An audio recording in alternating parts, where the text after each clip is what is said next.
This morning on BRN Sunday, the effects of 401k vesting schedules. Joining me now to discuss this and a lot more, Professor Samantha Prince is with Penn State University. Professor Prince, so great to see you. Thanks for joining us on the program this morning. Oh, thanks for having me. I appreciate it. Yeah, a great research paper. We're going to talk about the effects of 401k vesting schedules this morning. This is based on a paper and a lot of research that you and several others did. Let's talk in basics in terms of the vesting schedule.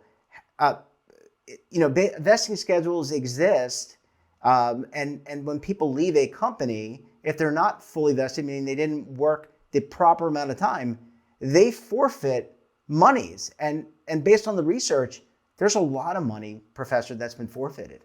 That's exactly right. And so I think it's important when we're looking at this from the perspective of the fact that this forfeiting occurs whether the individual ceased employment on their own volition, voluntarily, or if they were fired or, involuntarily departed the position. So, I mean, one person can say, well, you knew what you were doing, you forfeited or whatever, it's because you left, it's on you. But this is not always a voluntary departure that triggers this.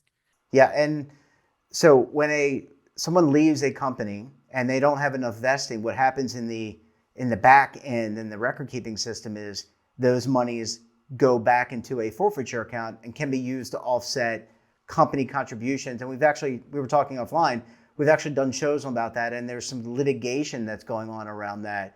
But is there enough transparency and knowledge about these vesting schedules for people? Because we were talking before, there's a summary plan description which describes the plan. It probably would include some of that information, but I think, I don't know if it's completely transparent to workers.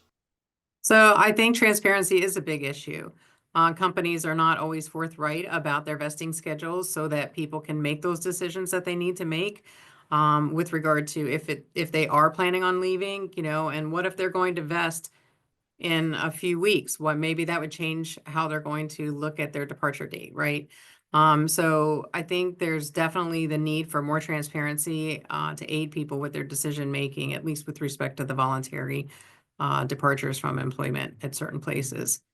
Yeah, and in terms of the vesting schedule, I can remember back in the days of the EGTRA, and that actually, I think, put more rules and constraints around vesting. I'm really dating myself, Professor. This is back to 2001.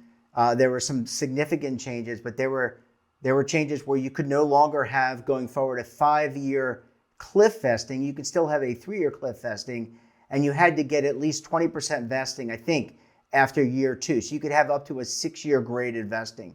Has that helped to eliminate what we're talking about this morning, which is people leaving and then giving up monies? So by accelerating the vesting, has that helped at all? I mean, I would say it probably helped some, but I think with as transient as people tend to be in the workforce, it's not helping enough, and we need to definitely go further. And I actually call for the elimination of vesting schedules completely because of the number of people who are impacted and giving up their retirement money. I mean, when people they apply for a job and they go to work there, they say, one of the considerations is probably for most people, there's a retirement plan, there's a 401k plan, Sure. and here's what the match is. And, they figure in the math, like I'm getting paid this much money per hour, or I'm getting paid this salary. Here's what the match is going to look like if I take advantage of the match. But are they taking into account that they might need to stay there for 3 years to get any of that match? And that's the question. And this is why we see numbers like we did looking here, that I don't think people are considering that entirely. Yeah, I mean, based on and I'm reading from the paper, 1.8 million people, these are plan participants, forfeited compensation because they terminated employments, either voluntarily or involuntarily.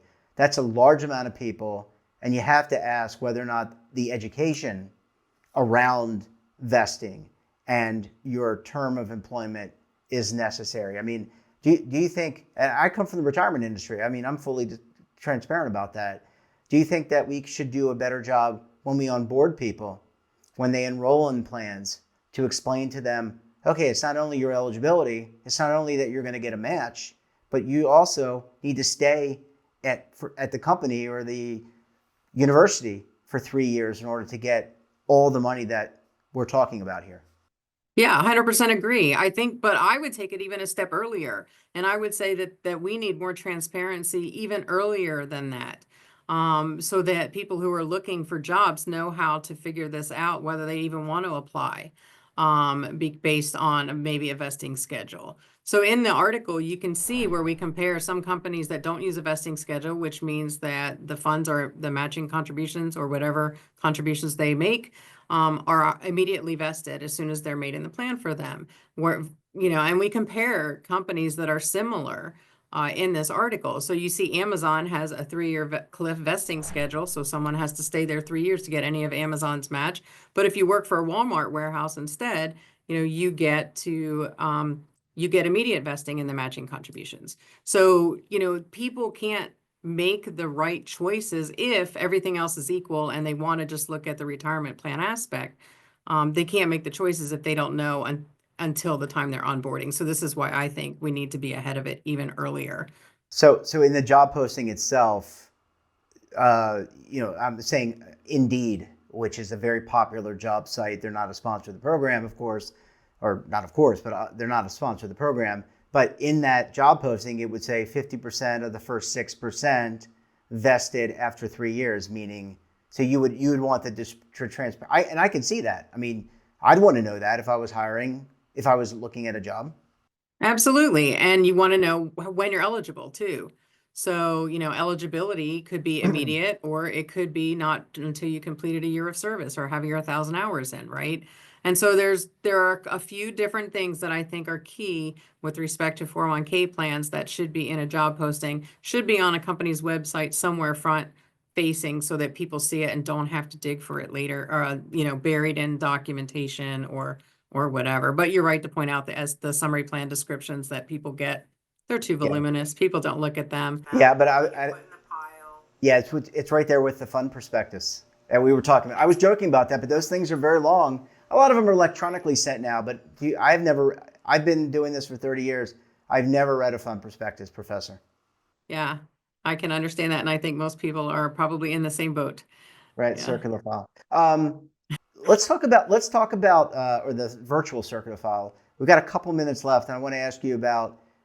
You talked about the transient nature of the workforce now. So kids coming out of your school, not your school, but the Penn State, they're going to have multiple jobs. They're not just, when I was coming out, you had several jobs. Now these kids, I call them kids, they're younger than I am. So they're kids, they're going to have 8, 9, 10, 20 jobs, right?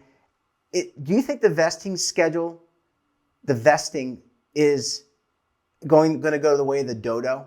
Is that something that eventually, if you want to track somebody to your job, to a job posting, you're going to say, hey, I'm going to give you 50% of the first 6, and by the way, you're going to be vested at 100%. Do you think that could be a way to attract more workers?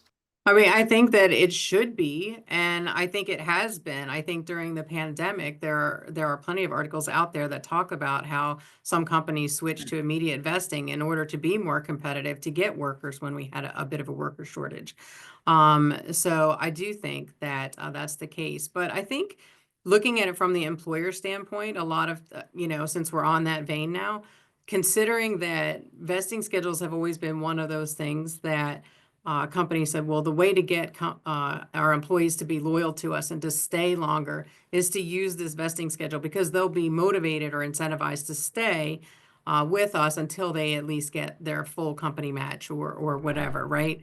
And this article that we did will, it shows you that that's not necessarily the case. People aren't paying attention to that. They're leaving, or being fired for, whatever reason, not taking into consideration the vesting schedule. And really what this goes down to is are people saving enough for retirement?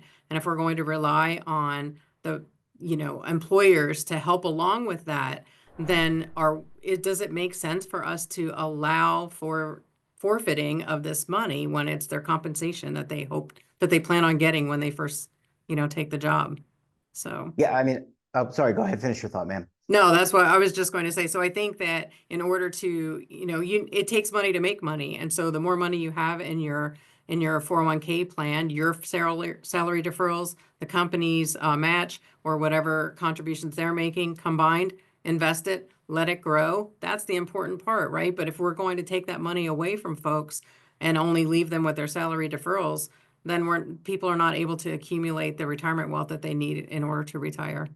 Yeah, it's certainly thought-provoking, and all those investment committees and fiduciary committee meetings where they're talking about the plan, you always want to reconsider the plan design. This may be an impetus to do that and think about the vesting that you are using.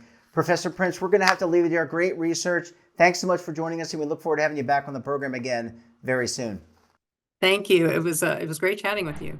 And don't forget to subscribe to our daily newsletter, The Morning Pulse, for all the news in one place. Details are at our website. And we're back again tomorrow for another edition of BRN. Until then, I'm Jeff Snyder. Stay safe, keep on saving, and don't forget, roll with the changes.